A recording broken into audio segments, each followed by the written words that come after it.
দক্ষিণ এশিয়ার আকাশে কি নতুন প্রতিযোগিতা শুরু হচ্ছে? একদিকে পাকিস্তান স্বপ্ন দেখাচ্ছে তার আধুনিক প্রজন্মের যুদ্ধবিমান পিএফএক্স এর, অন্যদিকে ভারতের সীমান্ত জুড়ে ২৫০টি অত্যাধুনিক হাউটজার মোতায়েন করা হয়েছে। একই সময়ে পাকিস্তানের বেলুচিস্তান প্রদেশের মুখ্যমন্ত্রী তিনি ভারত এবং আফগানিস্তানকে নিয়ে বিস্ফোরক মন্তব্য করেছেন। বলেছেন, আফগানিস্তানে থেকে ভারতের বেলুচিস্তানকে বিচ্ছিন্ন করার রসদ যোগাচ্ছে। প্রশ্ন হলো, এগুলো কি বিচ্ছিন্ন ঘটনা নাকি এক সুতোই গেথে দেখার সুযোগ আছে? পাকিস্তান কি সীমান্ত নিরাপত্তা এবং আঞ্চলিক কৌশলের কোনো নতুন বার্তা দিতে চাইছে?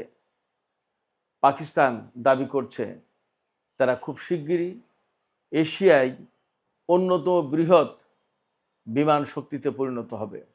আসলে কি সম্ভব? সুপ্রিয় দর্শক, আসসালামু আলাইকুম। আপনাদের সবাইকে টক উইথ সিরাজ ইনসাইটের আজকের আলোচনায় স্বাগত জানাচ্ছি। আপনাদের সঙ্গে আছি আমি সিরাজুল ইসলাম। দর্শক, এতক্ষণ যে বিষয়গুলো বললাম, এই বিষয়গুলো নিয়েই মূলত আজকের আলোচনা। আশা করি দক্ষিণ এবং দক্ষিণ পূর্ব এশিয়ার রাজনীতি, ভূকৌশলগত অনেক সমীকরণ, হিসাব নিকাশ আজকের এই আলোচনা থেকে পরিষ্কার হবে। দর্শক, চলুন বিস্তারিত আলোচনা করি। বলছিলাম পিএফএক্স বিমানের কথা। এটি কি পাকিস্তানের আকাশ যুদ্ধের ভবিষ্যৎ নাকি নিতান্তই উচ্চাভিলাষী পরিকল্পনা? পাকিস্তান বিমান বাহিনী দীর্ঘদিন ধরে তাদের বিমান শক্তির ব্যাপারে বেশ ভালো রকমের চ্যালেঞ্জের মুখে। তাদের এখন, অর্থাৎ পাকিস্তানি সামরিক বাহিনীর এখন বিমান শক্তির প্রধান যে স্তম্ভ, সেটি হচ্ছে JF-17 থান্ডার। তাদের হাতে F-16 যুদ্ধবিমান থাকলেও সেগুলোর আধুনিকায়ন করার প্রশ্ন আছে। এ ব্যাপারে যদিও তুরস্কের সাথে তাদের একটা দিন দরবার চলছে, ধারণা করা হচ্ছে তুরস্কের সহযোগিতায় হয়তো F-16 আধুনিকায়ন করতে পারবে, কিন্তু আমেরিকার সাথে সেই কাজ হচ্ছে না। কেন হচ্ছে না তার অনেকগুলো কারণ থাকতে পারে। প্রকাশ্যে যত যা আসে তার চেয়ে ভেতরেই থেকে যায় অনেক কিছু। হতে পারে চীনের সাথে যে সামরিক সখ্যতা, চীনের সাথে যে পাকিস্তানের সামরিক সম্পর্কের গভীরতা, এই বিষয়টাকে ভারত যেমন ভালো চোখে দেখে না, তেমনি একইভাবে আমেরিকা ভালো চোখে দেখে না। এক সময় F-16 যুদ্ধবিমান পাকিস্তানকে দিলেও সেগুলোর আপগ্রেডেশনের ব্যাপারে কিন্তু আমেরিকা সেইভাবে পজিটিভ রোল প্লে করেনি। যার কারণে পাকিস্তান কিন্তু ধীরে ধীরে চীনের সাথে কারিগরি সহযোগিতায় গেছে, পাকিস্তানে অ্যাসেম্বল করেছে এবং এই যে F-17 থান্ডার বিমান তারা তৈরি করেছে। এছাড়া পাকিস্তান চীনের কাছ থেকে J-10 কিনেছে এবং J-20 কিনতে চায়। আবার J-35 যেটা বানিয়েছে চীন, সেটা পাকিস্তান কিনবে কিনা সেটাই এখন প্রশ্ন। নাকি তারা পিএফএক্স, যেটা ষষ্ঠ প্রজন্মের বিমান বলে পাকিস্তান দাবি করছে, সেটাই তারা গড়ে তুলবে। আদৌ কি পারবে? পিএফএক্স মানে হচ্ছে পাকিস্তান ফিউচার ফাইটার। এই বিমান তারা নিজেরা তৈরি করতে চায়। বেসিক্যালি এই বিমানটা হবে JF-17 থান্ডার যে বিমান আছে তার উন্নত সংস্করণ।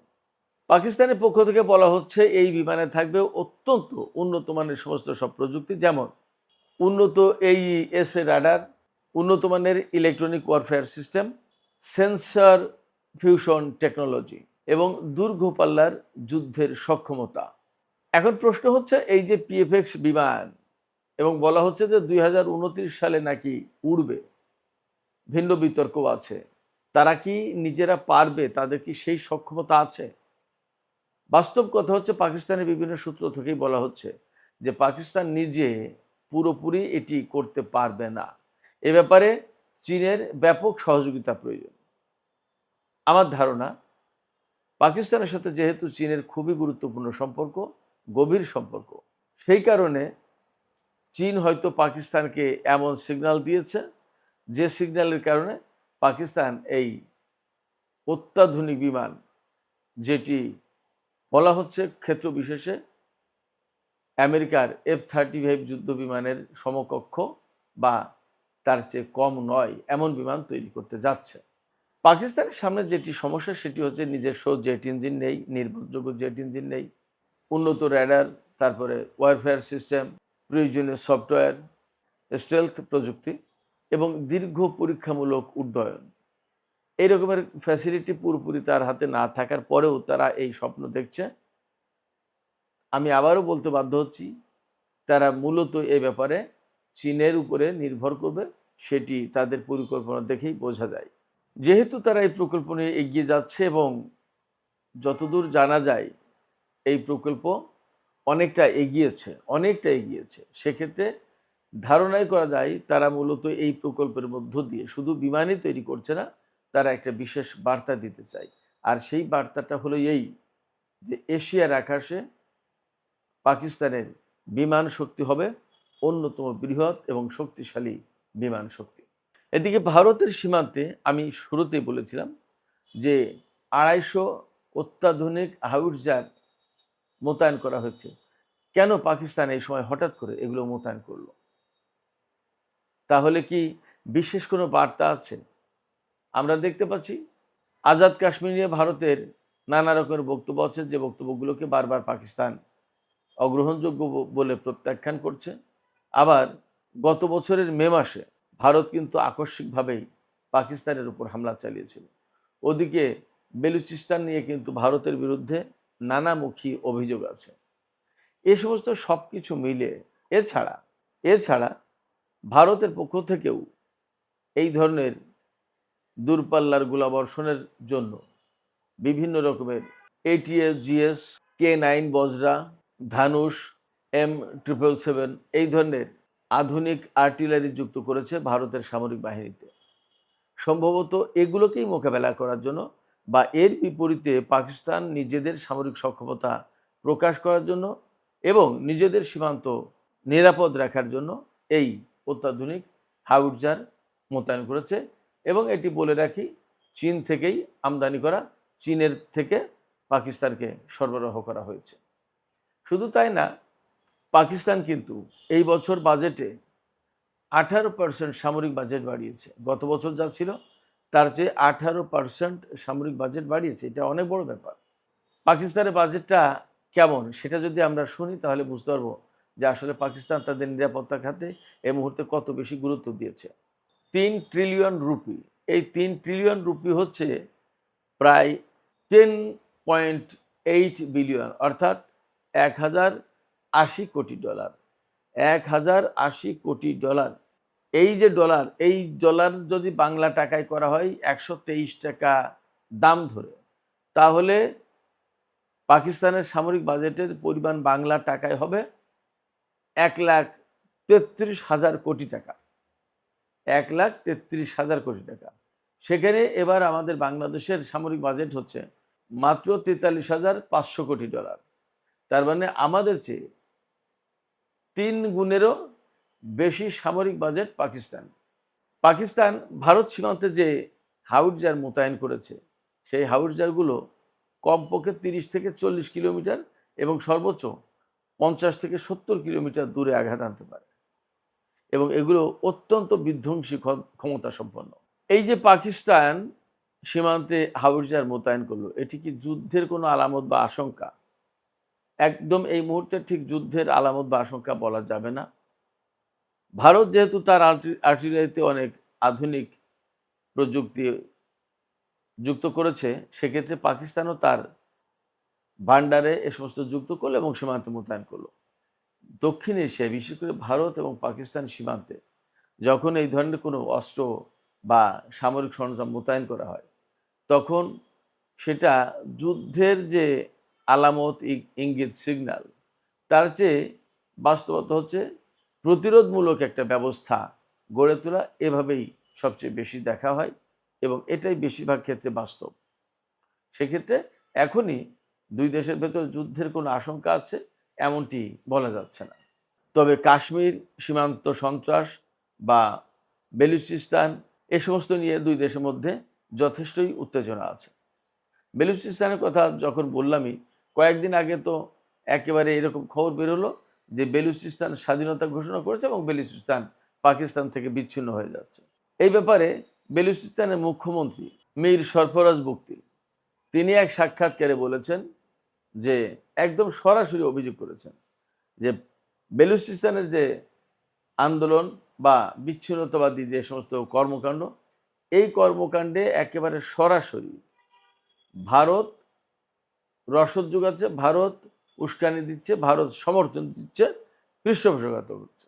এবং তিনি একদম পরিষ্কার করে বলেছেন আফগানিস্তানের থেকে ভারতের যে গোয়েন্দা সংস্থা র তারা মূলত এই কাজগুলো করছে, বেলুচিস্তানের বিচ্ছিন্নতাবাদী আন্দোলন করছে যারা, তাদেরকে উস্কানি দিচ্ছে, তাদেরকে সমর্থন দিচ্ছে। অর্থাৎ এই বেলুচিস্তানের যারা বিচ্ছিন্নতাবাদী তাদের সাথে মুখ্যমন্ত্রী মীর সরফরাজ কোনো আলোচনায় বসতেও প্রস্তুত নন, তিনি সেভাবে জানিয়েছেন।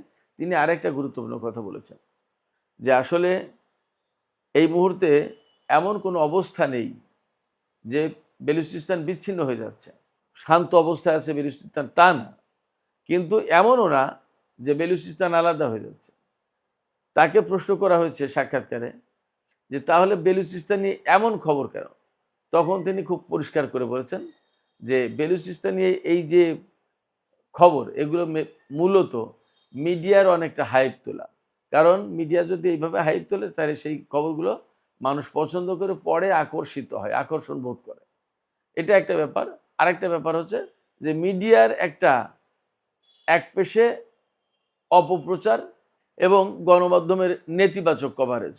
এই নেতিবাচক কভারেজের কারণে আমি আগেই বললাম যে মানুষ মুখরোচক খবর পড়তে বেশি পছন্দ করে, সেই কাজগুলোই বেশি করছে। উনি বলছেন, মীর সরফরাজ বুকতি তিনি বলছেন যে আমরা এবছরে 17,000 শিক্ষক নিয়োগ দিয়েছি বেলুচিস্তানে মেধার ভিত্তিতে।